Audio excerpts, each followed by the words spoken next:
যে পৃথিবীর কেউ কোনোদিন হককে চাপা দিয়ে রাখতে পারে না। বিইজ্জি আসীসিন আও বিযিল্লি জালিলিন।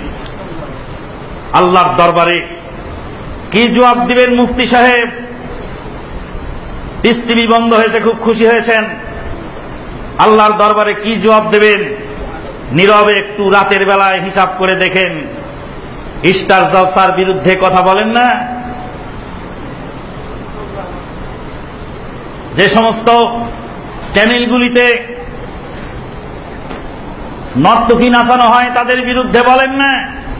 দিন রাত 24 ঘন্টা কোরআন এবং সহিহ সুন্নাহর আলোচনা যেখানে হয় সেটা বন্ধ হতে খুব খুশি হয়েছেন।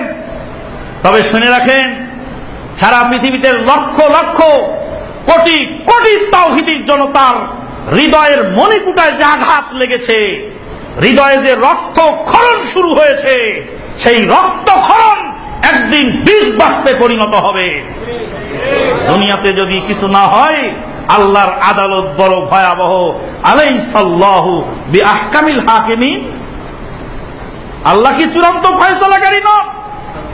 তাই যথাযথ কর্তৃপক্ষের কাছে অনুরোধ, সুন্দর সুষ্ঠু তদন্তের মাধ্যমে যদি পিস টিভির কোনো অংশে কোনো উস্কানিমূলক বক্তব্য থাকে, সেই বক্তব্য কে বা কারা কখন দিয়েছে সেটার সঠিক তদন্তের মাধ্যমে যদি সেই ব্যক্তি বিশেষের জন্য কোনো ব্যবস্থা থাকে সেটা অবশ্যই করবেন।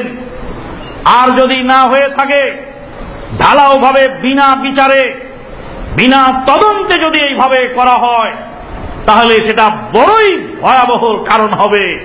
আমরা আপনাদেরকে কিছু করতে পারবো না, যাবো না, কারণ ওটা আমরা করতে পারি না, ওটা আমরা জায়েজ মনে করি না।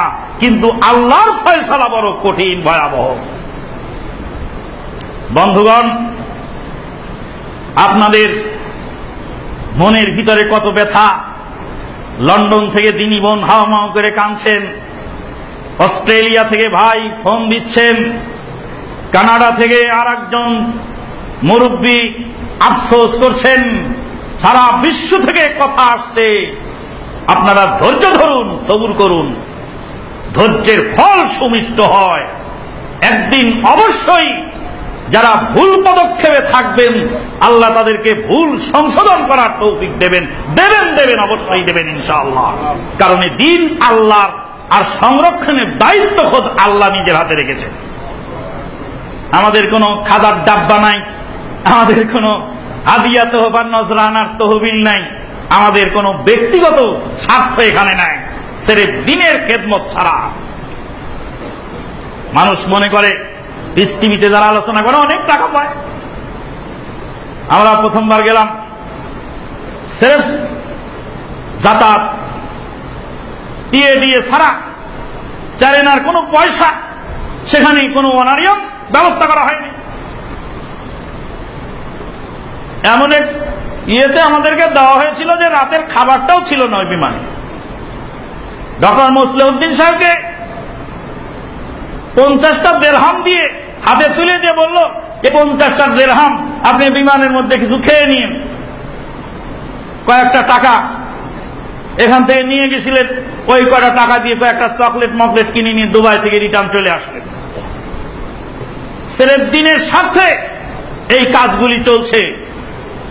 আমাদের দিনী ভাইয়েরা নিজেদের কাজকর্ম ছেড়ে দিয়ে, নিজের পকেটের টাকা খরচ করে আমাদের বক্তব্যগুলি রেকর্ড করে ডোর টু ডোর মানুষের কাছে পৌঁছিয়ে দিয়েছেন।